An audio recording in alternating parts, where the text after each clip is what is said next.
सुने माँ दुर्गा जी की पांचवा स्वरूप को स्कंद माता के नाम से जाना जाता है।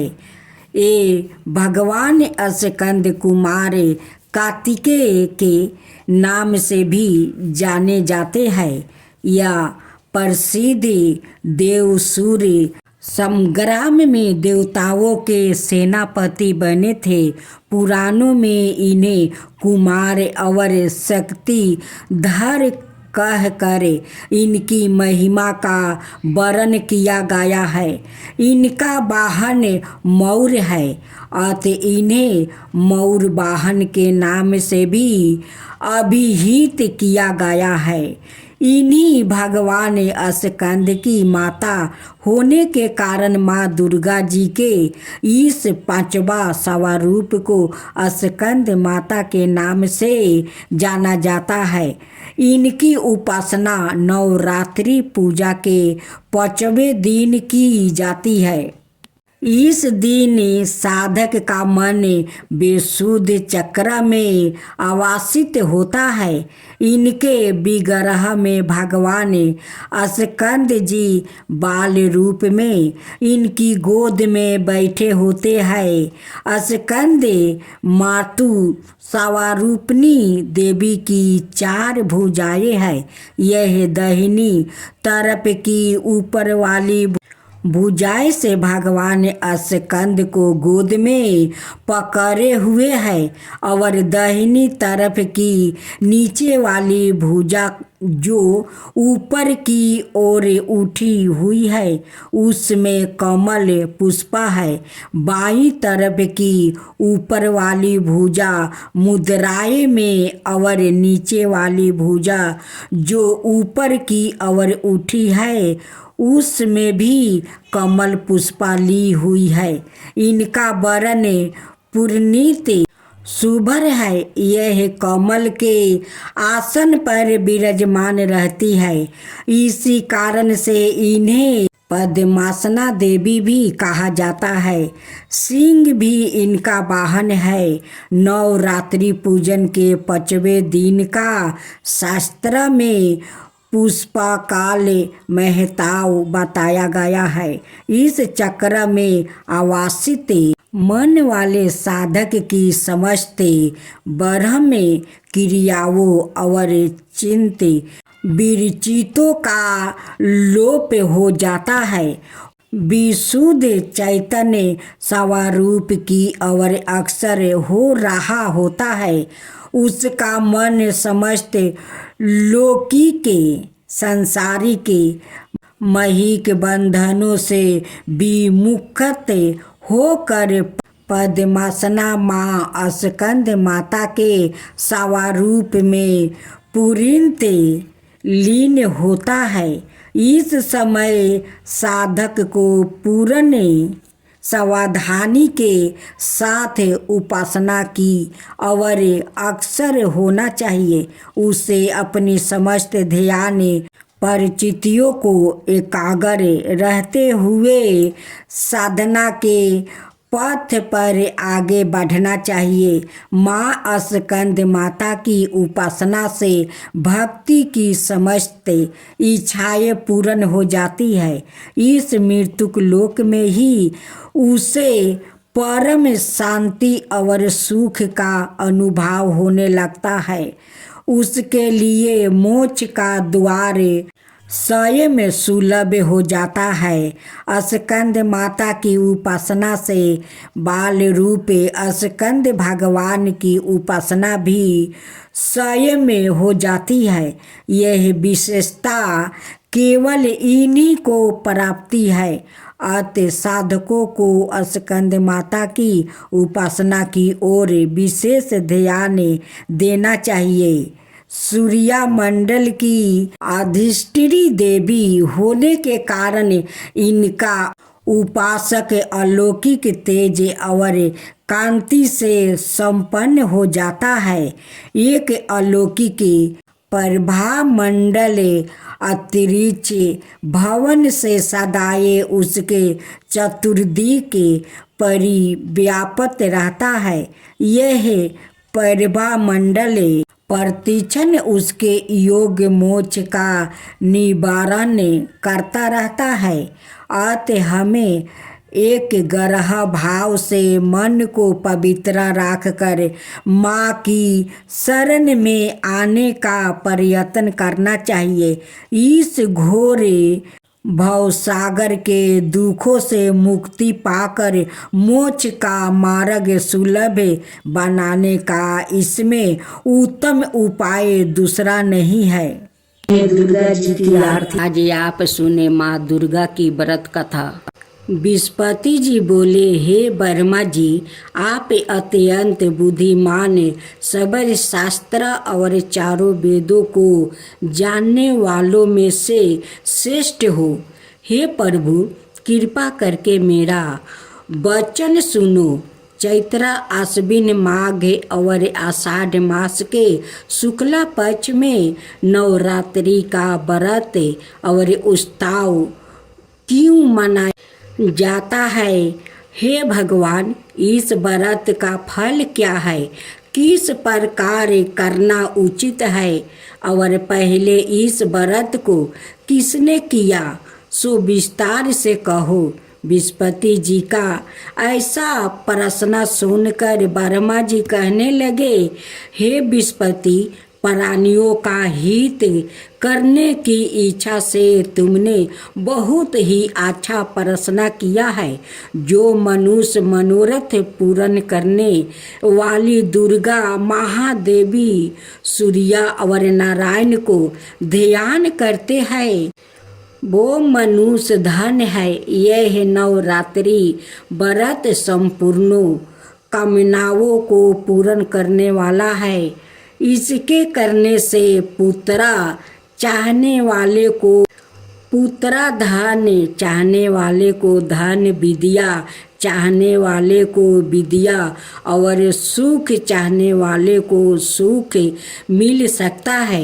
इस व्रत को करने से रोगी मनुष्य का रोग दूर हो जाता है और कारागार में पारा हुआ मनुष्य बंधन से छूट जाता है। मनुष्य की तमाम विपत्तियों दूर हो जाती है और उसके घर में संपूर्ण संपत्ति आकर उपस्थित हो जाती है। बंधन और काक बंधा के इस व्रत के करने से पुत्रा हो जाता है। समस्त पापों को दूर करने वाले इस व्रत के करने से ऐसा कौन सा मनोरथ है जो सिद्ध नहीं हो सकता है? यदि व्रत करने वाला मनुष्य सारे दिन का उपासन कर सके तो एक समय भोजन करे और उस दिन बंधुओं सहित नवरात्रि व्रत की कथा श्रवण करे। हे विस्पति, जिसने पहले इस महाव्रत को किया है उसका पवित्र इतिहास मैं तुम्हें सुनाता हूँ। तुम ध्यान होकर सुनो। इस प्रकार ब्रह्मा जी के वचन सुनकर विस्पति जी ओम बोले, हे ब्रह्मा, मनुष्य को कल्याण करने वाले इस व्रत के इतिहास को मेरे लिए सावधान होकर सुन ओम रहा हूँ। आपकी शरण आए हूँ, मुझ पर कृपा करो। ब्रह्मा जी बोले, पीठत नाम के मनोहर नगर में एक अनाथ नाम का ब्राह्मण रहता था। वो भगवती दुर्गा का भक्त था। उसके संपूर्ण सरदूनों से मुक्त मानो ब्रह्मा की सबसे पहली रचना हो ऐसी अर्थात नाम वाली सुमिति नाम की एक अत्यंत सुंदर कन्या पैदा हुई। वो कन्या सुमिति अपने घर के बाल कंपन में अपनी सहेलियों के साथ कीड़ा करती हुए इस प्रकार बढ़ने लगी जैसे शुक्ला पक्ष में चंद्रमा की कल बढ़ती है। उसका पिता प्रतिदिन दुर्गा की पूजा और ओम किया करता था। उस समय वो भी नियम से वहाँ उपस्थित होती थी। एक दिन वो सुमिति अपनी सखियों के साथ खेलने गई और भगवती के पूजा में उपस्थित नहीं हुई। उसके पिता को पुत्री की ऐसी सावधानी देखकर क्रोध आया और पुत्री से कहने लगा कि हे दुष्ट पुत्री, आज प्रभात से तुमने भगवती का पूजन नहीं किया, इस कारण मैं किसी कुष्ठ और जय माता दी दलिद्रता मनुष्य के साथ तेरा विवाह कर दूंगा। इस प्रकार कुमित पिता के वचन सुनकर सुमति को बड़ा दुख हुआ और पिता से कहने लगी कि हे पिताजी, मैं आपकी कन्या हूँ, मैं आपके सब तरह से अधीन हूँ, जैसी आपकी इच्छा हो मेरा विवाह कर सकते हो। होगा वही जो मेरा भाग्य में लिखा है, मेरा तो इस पर पूर्ण विश्वास है। मनुष्य ना जाने कितने मनोरथ को चिंतन करता है, पर होता है वही है जो भाग्य में विधाता ने लिखा है। जो जैसा करता है उसका फल भी उस कर्म के अनुसार ही मिलता है, क्योंकि कर्म करना मनुष्य के अधीन है पर फल देने के अधीन है। जैसे अग्नि में पड़े हुए तीन दी उसको अधिक प्रादीपक कर देते हैं, उसी तरह अपनी कन्या के ऐसे निर्भयता से कहे हुए वचन सुनकर उस ब्राह्मण को अधिक क्रोध आया। तब उसने अपनी कन्या का एक कुष्ठी के साथ विवाह कर दिया और अत्यंत क्रोध होकर पुत्री से कहने लगा कि जाओ जल्दी जाओ, अपने कर्म का फल भोगो। देखो केवल भाग्य भरोसे पर रह कर क्या करती है। इस प्रकार से कहे हुए पिता के कूट वचनों को सुनकर सुमति अपने मन में विचार करने लगी कि आहो, मेरा बड़ा दुर्भाग्य है जिससे मुझे ऐसा पति मिला है। इस तरह अपने दुख का विचार करती हुई वो सुमिति अपने पति के साथ वन चली गई और भयानक वन में कुशा युक्त उस स्थान पर उन्होंने वहाँ रात बड़े कष्ट से बिताती कि उस गरीब बालिका की ऐसी दशा देखकर भगवती पूरब पुण्य के प्रभाव से प्रकट होकर सुमिति से कहने लगी कि हे ब्राह्मणी, मैं तुम पर प्रसन्न हूँ, तुम जो चाहो वरदान मांग सकती हो। मैं प्रसन्न होने पर मनोवांछित फल देने वाली हूँ। इस प्रकार भगवती दुर्गा का वचन सुनकर ब्राह्मणी कहने लगी कि आप कौन है जो मुझ पर प्रसन्न हुई हो। यह सब मेरे लिए कहाँ और अपनी कृपा दृष्टि से मुझे दासी को गिरफ्तार करो। ऐसा ब्राह्मणी का वचन सुनकर देवी कहने लगी कि मैं आदि शक्ति हूँ और मैं ही ब्रह्मा विद्या और सरस्वती हूँ।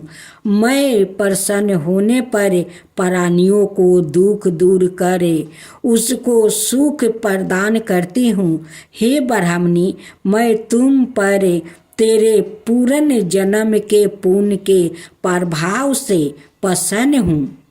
तुम्हारे पूर्व जन्म का वृत्तांत सुनती हूँ। सुनो, तू पूर्व जन्म में निषिद्ध भील की स्त्री थी और अति पतिव्रता थी। एक दिन तेरे पिता निषिद्ध ने चोरी की। चोरी करने के कारण तुम दोनों को सिपाहियों ने पकड़ लिया और ले जाकर जेल खाने में। भक्तजनों, नवरात्रि पर आप लोग भजन सुने। अगर हमारा भजन अच्छा लगा हो तो इस कमेंट बॉक्स पर माँ दुर्गा जरूर लिखे। हमारा चैनल को सब्सक्राइब कीजिए।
रूसी गई हमारी दुर्गा मैया, भइली हो क्रोध।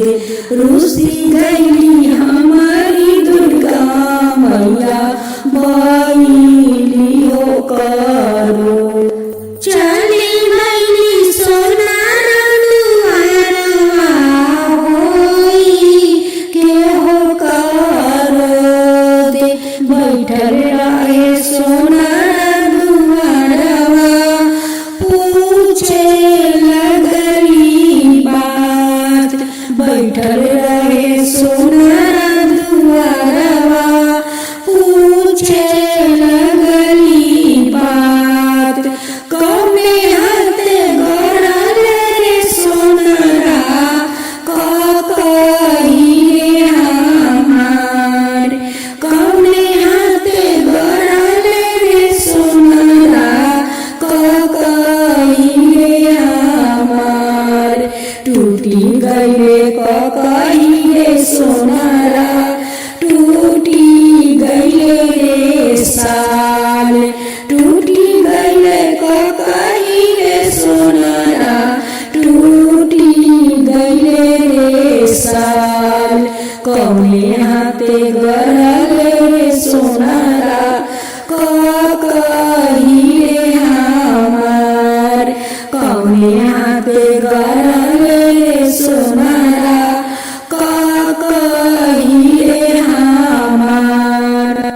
जौने हाथे गड़ल रे सोनारा, कही रे हमार।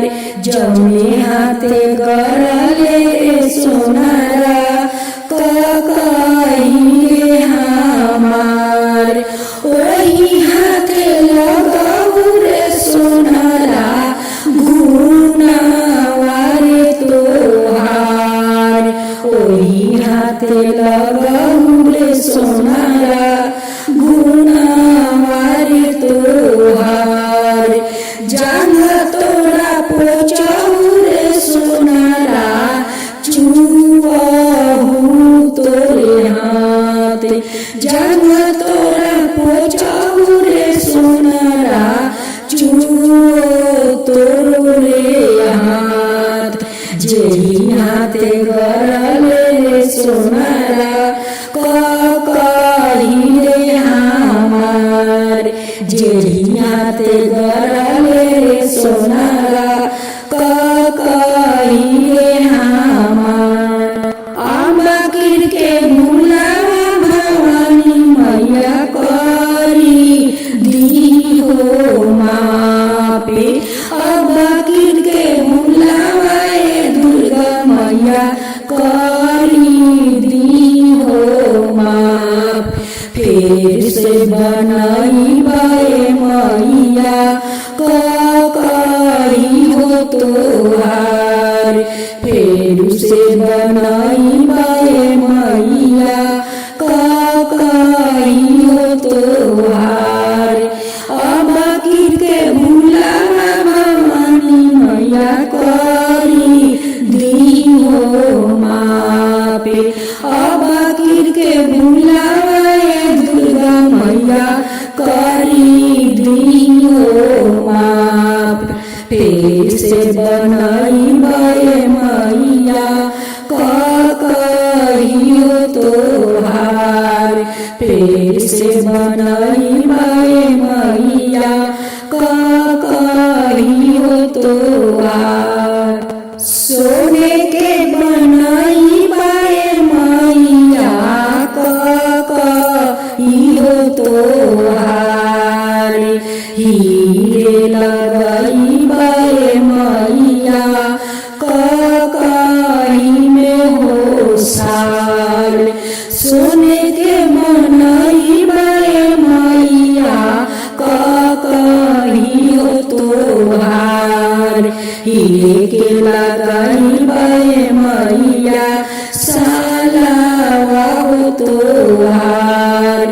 फेर से जरिया मैया लंबी लंबी हो केस। फेर से जरिया मैया लंबी लंबी हो के।